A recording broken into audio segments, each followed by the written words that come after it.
President-elect Joe Biden is planning to sign a pretty impressive number of executive orders after his inauguration this week that are, of course, meant to undo some of the damage of the Trump administration. So, the Washington Post mentioned that the day he takes office, Biden is planning to return the United States to the Paris Climate Accords and repeal the ban on US entry for citizens of some majority Muslim countries.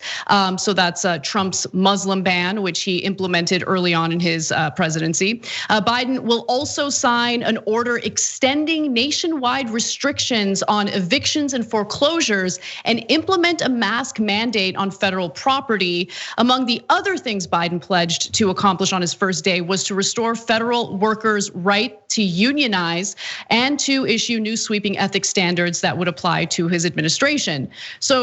So far, so good. I mean, I'm pretty impressed with his willingness to sign those executive orders. I think it makes a lot of sense. I love the fact that he gave a little hat tip to unionized workers there. I mean, obviously this would specifically impact federal workers, but nonetheless, I think the message is clear, and I think that pro-union message is important. But I also love the fact that he seems to understand that in regard to this pandemic, he can do quite a bit unilaterally through executive orders to ensure that the average American is protected from getting evicted, for instance. And just to remind you all, about a month ago, I believe, I don't remember if it was you exactly, Ryan Green, but I do remember it was The Intercept that broke the story about how Biden met with civil rights leaders, and during that meeting, he really pushed back aggressively against signing a bunch of executive orders and doing things unilaterally. Do you think he's changing course?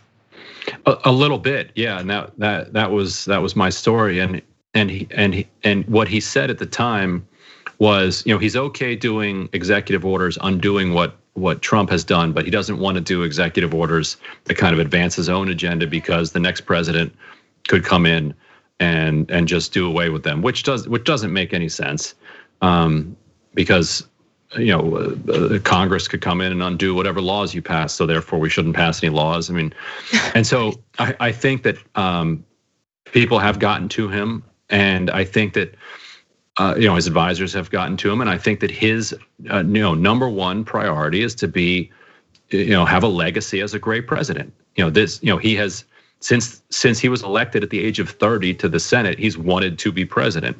And the thing that he wants beyond being president is to be remembered as a great president. He talked a lot in the 70s and 80s about FDR and updating FDR for the kind of neoliberal era. Say, we still value everything that FDR has given to the country, but we need to be smarter about it, and we need to be better. And this was all him trying to cozy up with Reagan and trying to survive through this 30-year shift to the right that he went through. But somewhere in the recesses of his political instincts is that appreciation for FDR, for the New Deal, when he talks about his coming up in Scranton, when he talks about his love for the working person, that's what that's rooted in. And so if he's encouraged every step of the way, every time he moves in the right direction, that he senses that people are happy that he did that he's being rewarded politically for it, then he's going to take another step. And because he is a pure politician, since he was a child, basically he's been a politician, and a politician is going to keep moving forward as long as the wind is at his back. So, if there's a good reaction to these executive orders, as there has been so far, there are a lot more executive orders that he can issue on, like you said, because of, not just because of the pandemic, because the unused power of the presidency. There's so much that he can do. And if he sees that actually doing things is good politically, then we could see him do a lot more. Yeah, I think the positive reinforcement is important, and that's a note that I actually want to give myself, because sometimes you can become a little pessimistic and cynical, and there's good reason for that. But at the same time, politics really is this game of carrots and sticks. So if he really is going to follow through with the executive orders that are listed here, definitely he deserves some credit for that. Yeah. And I think we have to ask ourselves, what are we in this for? Like, are we in this to look savvy and to look cynical and look smart? Or are we in this to make people's lives better? And if it's the former, then go ahead.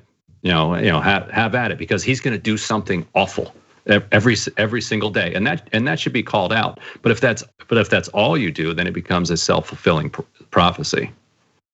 Yeah, exactly. That's such a great point. But this particular story makes me realize that maybe perhaps with enough organizing and with enough applied pressure, you can move him in a better direction when it comes to policy. And I mean, I would like to see him go further in regard to coronavirus relief. He has proposed a $1.9 trillion relief bill, which has all sorts of components that I think are fantastic, including unemployment benefits that would last through September. The amount would have been.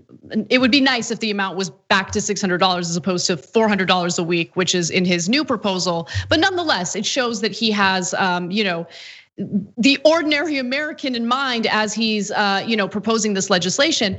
But remember, Donald Trump actually did something that I thought was smart and was savvy, and I'm sure did garner some popularity among, of course, his base. His base loves him no matter what. But at one point, when Congress couldn't pass a relief bill, he decided, okay, well, since the unemployment benefits have expired, I'm just gonna go ahead and extend them, issuing $300 per week for a limited amount of time. I don't remember exactly how many months it was, but he was just able to do that unilaterally by moving some funds around, and that provided some much needed relief to Americans. So if Trump was able to do that, I would imagine that Biden, should there be issues passing legislation in Congress, would be able to unilaterally issue some sort of executive order offering more relief. Am I reading that correctly? There's a lot that he could do. What he's going to have to be pushed to do it by people on the outside and by his advisors, and I think he'll be more likely to do it, if he feels like he's moving in the right direction, that he's, like I said, like that he's got the wind at his back. And I think what Trump did there was he monkeyed around with the tax code a little bit, so you kind of got your tax rebate a little bit early. So Biden's going to have to forgive all that. Otherwise, people are going to have to pay that back, which would be a mess, because you thought you were being given this. But of course, with Trump, be careful of what you're being given, because it's not actually a gift. It's gonna come back around. And I think people should push harder on his advisors, and Chuck Schumer and Pelosi should push harder on unilateral debt relief, student debt relief. If they can't get $50,000 through Congress, he can do $50,000. This idea that he has to trim it down to $10,000 or $5,000 is absurd. And on the $2,000 check, I get what they're saying, that the bill that the House passed was $1,400, that you could bring it up to $2,000. But at this point, people thought that they were being promised $2,000. They came out to vote for $2,000. Don't make the same mistake that Mitch McConnell made. McConnell gave people $600, and he thought that was enough to save his senators. But once you're in, give people what they're genuinely, politically, and rightfully demanding. And you don't need a nickel and dime this stuff. Definitely. I mean, my biggest advice to Biden on that specific issue is don't be afraid to be popular. I mean, really, like, we're having a conversation about an additional $600 provided in these relief checks. Just don't be afraid to be popular. Why? Let's not nickel and dime the American people during a moment of crisis. Now, at the same time, I also acknowledge that it was pretty clear from the beginning, honestly, that he was going to propose $1,400 to add to the already agreed upon $600, which would amount to $2,000. But I actually really appreciate that from a political standpoint, in a very strategic way, AOC stood up and said, no, the American people are expecting $2,000 relief checks. That was a political move that I think was smart, and Biden should just go with it. Don't be afraid to be popular. Thanks for watching The Young Turks. Really appreciate it. Another way to show support is through YouTube memberships. You'll get to interact with us more. There's live chat emojis, badges. You've got emojis of me, Anna, John, JR. So those are super fun. But you also get playback of our exclusive member-only shows and specials right after they air. So all of that, all you gotta do is click that join button right underneath the video. Thank you.